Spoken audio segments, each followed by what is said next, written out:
A paz do Senhor Jesus, Deus abençoe a todos os nossos amigos, irmãos aí e nossos alunos do Instituto El Shaddai. Pega o seu livro, nós estamos estudando aqui Defesa da Fé até então. Vamos dar continuidade sobre o assunto do catolicismo romano. Nessa aula de número 5, nós vamos falar um pouquinho sobre a mariolatria. Nós estamos nessa ocasião aqui no templo sede aqui da Assembleia de Deus, firme na rocha, cujo pastor é o pastor Rafael, nosso amigo.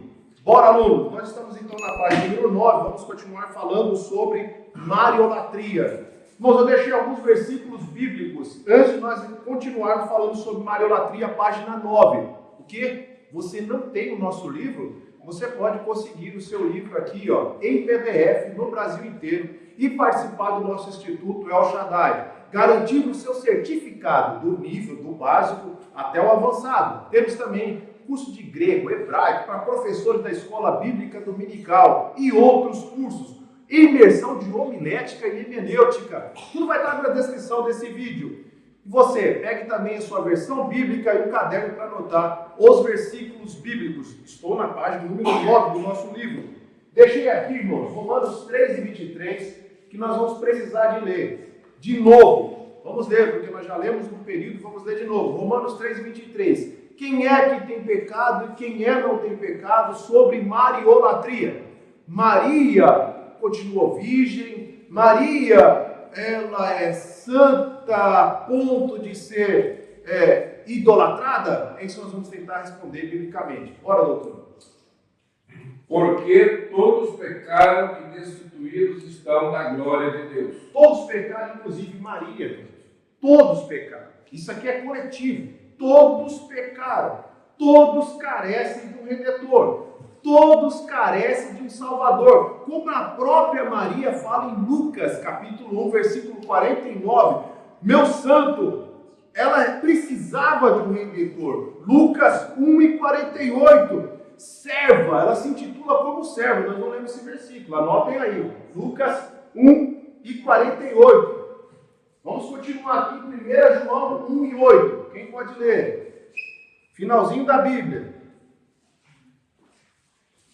1 João 1 e versículo 8. Primeira carta de João, no versículo 1, capítulo 1, versículo 8. Se dissermos que não temos pecado, enganamos-nos a nós mesmos e não há verdade em nós. Todos têm pecado. Ponto final até então. Essas mesmas bases bíblicas tem também na Bíblia adotada pelos católicos romanos. Então, todos têm pecado. Todos carecem de salvação por meio da fé. Efésios 2, capítulo 2, versículo 8 e 9. Todos carecem de um Salvador por meio da fé em Jesus Cristo para garantir a salvação, que é dom de Deus. Outra passagem bíblica que eu deixei aqui, irmão. Então, esses dois versículos aqui falam que todos precisam de pecado. E aquele que fala que não tem pecado, ele se auto-engana. Então, ele fala que ele é mentiroso. Maria não tem trono, classe. Maria não tem trono. Porque, segundo aqui, eu vejo aqui nos folhetins da Igreja Católica, Maria está bem no meio aqui, irmãos. Complicado, hein? Complicado. Parece que Maria tem um trono. Só se for, irmão, na teologia católica romana. Biblicamente falando, nós vamos provar. Jesus tem trono. Maria não. Mateus 26, 64. Quem pode ler? Tu mesmo o declaraste, afirmou-lhe Jesus. Contudo, eu revelo a todos vós. Chegará o dia em que vereis o Filho do Homem assentado à direita do Todo-Poderoso. Quem está à direita? Quem está à direita nesse instante? Jesus. Mateus 26, 64. Repetindo aí. Você está anotando? Anote. Todo mundo anotando, irmão. Você tem para refutar. Maria não tem trono. Jesus tem trono. Mais um versículo. Esses dois versículos, irmão, essas duas passagens bíblicas, é quase que uma obrigatoriedade para a gente defender nossa fé perante o catolicismo romano. Estou frisando aqui, ó. Maria não tem trono. Essa foi a primeira base. Hebreus 1 e 3. Qual, sendo o resplendor da sua glória e a expressa imagem da sua pessoa, e sustentando todas as coisas pela palavra do seu poder, havendo feito por si mesmo a purificação dos nossos pecados, assentou-se à destra da majestade nas alturas. Direita, quem está lá? Cristo. Não é Maria. Não é Maria. Maria não tem autoridade. Maria não tem poder, não tem trono. Nós falamos, agraciada, bem-aventurada. Assim como que aqueles que aceitam a Cristo também são bem-aventurados e agraciados. Mais um, Hebreus 10 e 12. Mas este, havendo oferecido um único sacrifício pelos pecados, está assentado para sempre à destra de Deus. Aqui, provando biblicamente, e deu um gancho para falar sobre intercessão. Antes de recorrer ao nosso livro aqui, irmãos, infelizmente o catolicismo romano se pauta que Maria é a única mediadora entre Deus e os homens. Completamente equivocado. Vamos ler na Bíblia. Romanos 8, 26 e 27. Romanos 8, 26 e 27. Gente, anota esses versículos. E da mesma maneira também o Espírito ajuda as nossas fraquezas, porque não sabemos o que havemos de pedir como convém, mas o Espírito Santo intercede por nós com gemidos inexprimíveis. E aquele que examina os corações sabe qual é a intenção do Espírito, e é ele que, segundo Deus, intercede pelos santos. Entendemos aqui, irmãos, que nós que temos um viés dispensacionalista, cremos nas dispensações, nós estamos nesse exato momento aqui da igreja, na dispensação da graça. E nessa dispensação, quem que intercede por nós? O Espírito Santo. O Espírito Santo intercede por nós. Função do Espírito Santo também. Não tem Maria na jogada. Como defende a teologia católica romana. Não tem Maria nessa jogada e ponto final. Vamos continuar agora observando mais um versículo da palavra do Senhor. Mateus 1 e 25. Abrindo Bíblia. Mateus 1 e 25. Vou colocar aqui, ó. E não conheceu até que deu à luz a seu filho, o primogênito, e pôs-lhe o nome de Jesus. Contra a virgindade perpétua de Maria. Contra a virgindade perpétua de Maria. O primeiro versículo. Mateus 1 e 25. Doutor, frisa de novo. E não a conheceu até que deu à luz seu filho, o primogênito, e pôs-lhe o nome de Jesus. Até esse momento, ela era virgem, porque é profético. Os próprios profetas da antiga aliança já falavam que ele ia ser concebido por uma virgem. Beleza, está aqui a parte bíblica. Agora, cabe dizer o que nós precisamos de refutar é o seguinte, mas ela continuou, e quais são as bases bíblicas para a gente defender? Porque boa parte, quase todos os católicos creem que Maria ainda continua virgem. Maria continua virgem. Então nós vamos fazer o quê com alguns versículos? É claro, irmãos, que tem a passagem que eles falam que é adelfós, né, que é primos, é irmão. Vamos provar na Bíblia essa passagem aqui. Mateus 13, 55 e 56. Não é este o filho do carpinteiro, e não se chama sua mãe Maria, e seus irmãos, Tiago e José e Simão e Judas, e não estão entre nós todas as suas irmãs, de onde ele veio, pois tudo isso, tudo filho da nossa querida irmã Maria. Além de ter irmãos, também tinha irmãs. Os nomes não são mencionados. A tradição atribui nomes, mas eu não vou vogar isso daqui em aula. O que eu preciso que você entenda: contra a virgindade perpétua. Concebeu Jesus virgem, mas depois ela teve filhos com José. Com José o carpinteiro. Está aqui base bíblica, gente. Está dando até nome. Foi o que eu falei. A Igreja Católica, a teologia católica, traduz precipitadamente esse termo irmãos. Fala que era primos, primo de Jesus, adelfós. Não é. Então escute, irmãos. Está aqui uma prova que tem também na Bíblia adotada pelos católicos romanos esta passagem bíblica. Não, mas eu quero mais. Vamos Vamos lá. Atos 1, no início da igreja primitiva, no livro dos Atos dos Apóstolos, há relato, irmão, quem é que estava lá, quem fazia parte daqueles 120, Kelly, que foram ali batizados com o Espírito ou no Espírito Santo. E olha o relato que está em Atos 1 e 11, lembra? Os quais lhes disseram: varões galileus, por que estáis olhando para o céu?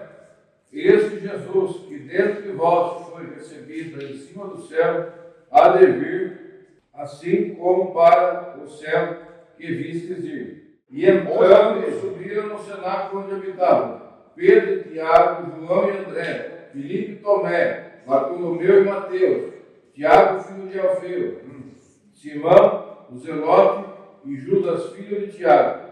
Todos eles perseveraram unanimemente em orações e súplicas com suas mulheres e Maria, mãe de Jesus, e com seus irmãos. Na verdade, irmão, o principal é o 14. O 11 é para dar ênfase na passagem. Quem estava lá entre os 120? Os mais ou menos 120, que estavam lá no cenáculo da casa da irmã Maria, mãe de Marta. Tinha essa turminha do versículo 11, do 12, do 13 e o 14, que tem tudo a ver com a nossa aula. O 14 fala que estava Maria e os irmãos de Jesus Cristo. E agora? Onde que nós vamos parar com isso? Maria teve ou não teve mais filho? Tem que desbancar essa outra passagem bíblica. Vamos ler também, irmãos. Essa parte aqui eu vou deixar para depois, tá bom? Então, ela é agraciada? Sim. É bem-aventurada? Teve seu papel primordial? Teve. Correu risco até de vida? Com certeza. Não foi fácil para ela conceber, ela era muito jovem, para José também. Não foi à toa que um anjo foi enviado. Um anjo foi enviado para também conversar com o próprio José a respeito do fruto que estava no ventre de Maria, que era obra do Espírito Santo. Explicando em miúdos isso, que não é uma cristologia, não é uma aula de cristologia, isso realmente é um mistério. Agora, falar que ela permaneceu virgem, como a Igreja Católica Romana defende, não temos base bíblica nenhuma. Vamos para a página número 10. Vamos continuar falando da página número 10. No segundo parágrafo. Afirma ainda, eu coloquei aqui um tal de Ligori, mas para quem está na nossa aula, irmãos, eu me baseei muito nessas próximas linhas e as anteriores, num livro aqui, Glórias de Maria, pela editora Santuário, estou dando o nome, autoria de Afonso Maria de Ligori. É um livro que tem que ler. Todo católico que faz o catecismo romano, que estuda, tem que ler. É obrigatório ler, porque justamente vai exaltar Maria. Bora ler, doutor. Afirma ainda Ligori, abre aspas, nossa salvação será mais rápida se chamarmos por Maria do que se chamarmos por Jesus. Página 208. A Santa Igreja ordena um culto peculiar a Maria. Página 130. Muitas coisas são pedidas a Deus, mas não são recebidas. São pedidas a Maria e são obtidas, pois ela é também rainha do inferno e senhora dos demônios. Páginas 123, 127. Aí, ó, é livro da Igreja Católica Romana. Pesado. Duvidem de mim. Estou dando aqui, ó, página 123, 127. Ela é rainha de tudo. De tudo. Mas aqui está dando ênfase de poder, tá? Que ela manda em tudo. Nos demônios, nos capetinhos, capitão, tudo. Ela tem esse poder. Deus não deu poder nenhuma. Ela sempre vai continuar sendo serva. Ela continuou sendo serva ao longo da vida que ela teve nessa terra. Assim como nós também somos servos. Independente do grau, ou tempo de casa, ou cargo que você tenha, nós somos servos. Tem uma passagem muito interessante, no primeiro milagre de Cristo, nós vamos lá para João, no capítulo João, lá nas bodas de Caná, no capítulo 2, nós vamos ver um diálogo entre Maria, grava isso aqui, Maria, mãe de Jesus, não Maria, mãe de Deus. Ela não é mãe de Deus, ela não é mãe de Deus. Porque Jesus é fruto do Espírito Santo. Não teve participação genética de Maria, por favor, não teve, não tem DNA, não herdou pecado. Todos os homens precisam de salvação, todos estão destituídos. Cristo não. Nasceu sem pecado, é o próprio Deus. Diálogo entre Maria E Jesus, versículo de número 3, 2 e 3. E faltando vinho, irmãos, aqui foi que Cristo principiou os sinais, tá? Não o ministério. Capítulo 2 de João, do Evangelho de Jesus Cristo, segundo escreveu João, amicíssimo de Jesus, no capítulo 2, versículo de número 3. E faltando o vinho, a mãe de Jesus, olha como que João relata, ó. Bíblia Católica como está, dessa mesma forma, né? Mãe de Jesus lhe disse, não tem vinho. Ó. Maria, mãe de Jesus ali, ó, chegou para Jesus, ó, Maria, mãe de Jesus, do homem, filho, chamou o filho, mas eu estou fazendo isso adentro. Acabou o vinho. Eles estavam numa festa, numa grande festa. Olha só. Disse Jesus, parece pesado agora. Mulher, não falou mais. O que eu tenho com você? Ainda, ó, para quem falou, para quem é a Redentora, para quem manda, falou para Maria. Eu não quero machucar, irmãos, nossos colegas católicos romanos. Mas eu preciso de defender a fé, como está em Judas 3 e 1 Pedro 3 e 15, né, doutor? Nós precisamos de defender nossa fé. Nós não podemos se acovardar ao que está nas Escrituras. O mestre vai falar o seguinte, não é chegado a minha hora, ou seja, você não manda em mim. Você não manda em mim. Deixa que minha hora vai chegar. Por quê, irmãos? Não está isso. Se ela chegasse, filho, acabou o vinho. Ah, mãe, tá bom, vou fazer milagre. Por que a senhora está mandando? Não foi bem assim. Continue o versículo. Versículo de número 5. Olha que legal agora. Maria se colocando na posição de serva. É isso que eu queria que vocês entendessem. Maria continua sendo serva. Apesar de ser mãe de Jesus, o Redentor, ela se colocou no lugar dela. Diz assim, sua mãe disse aos serventes, fazei tudo quanto ele vos disser, não eu. Ou seja, eu não mando nada. Depois daquilo que para alguns se fazer uma exegese rasa, a mãe fala, o que você está falando? Você está falando isso comigo, rapaz? Ele era muito jovem, o mestre estava com 30 e poucos anos aqui. 31, 30 aninhos, estava iniciando o ministério.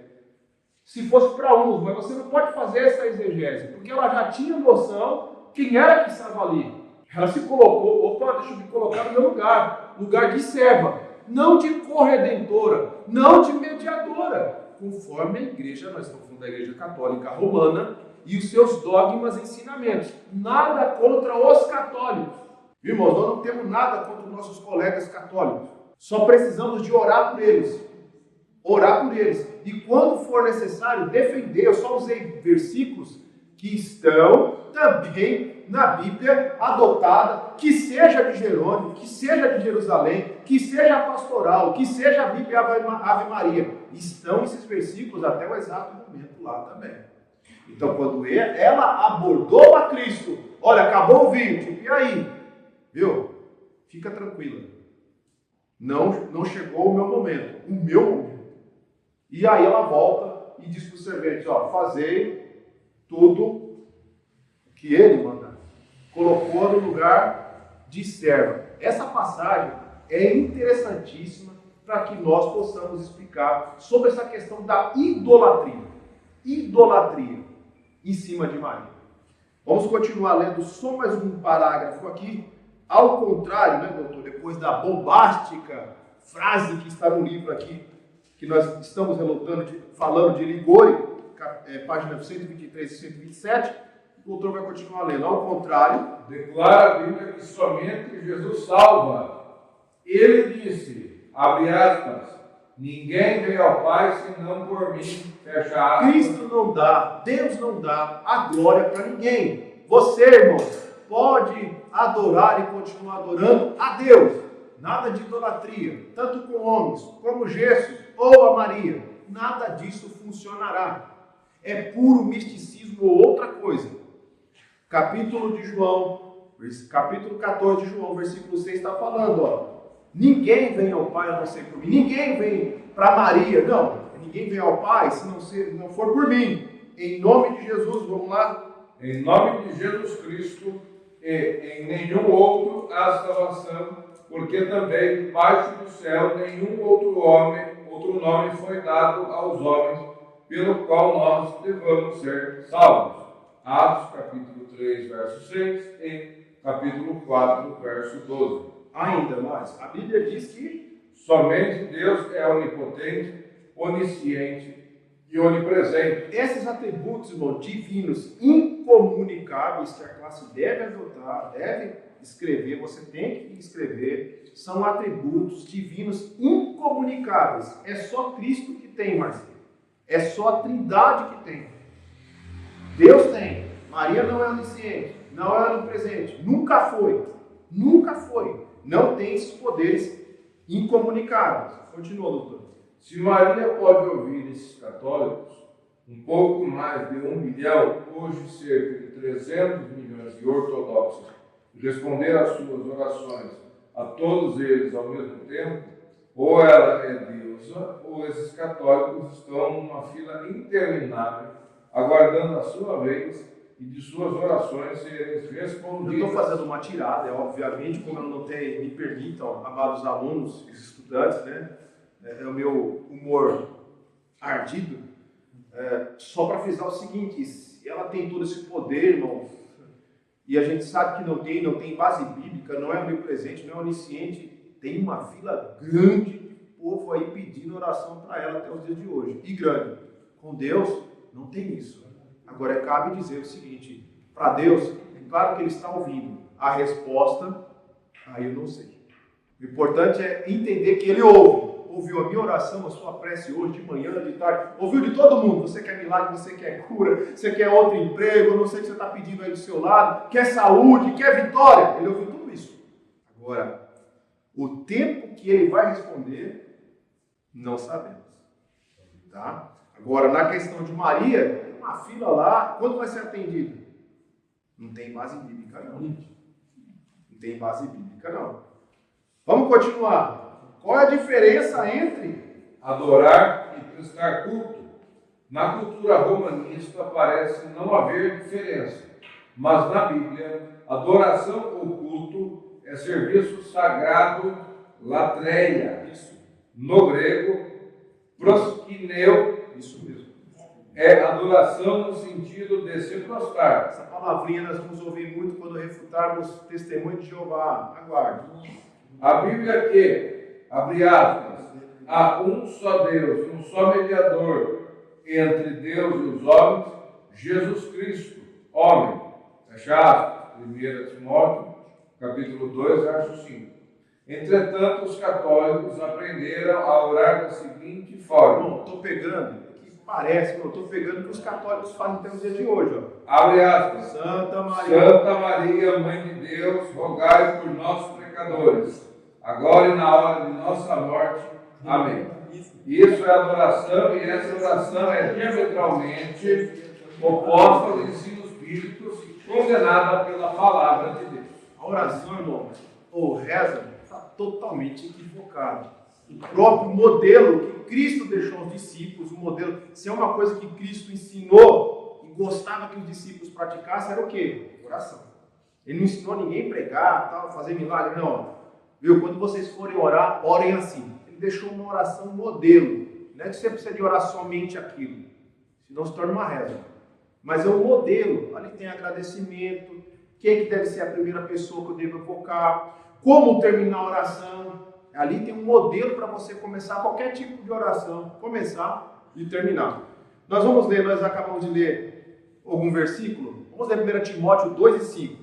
Jesus é o único, coloque aí, ó, Jesus é o único mediador para a gente parar.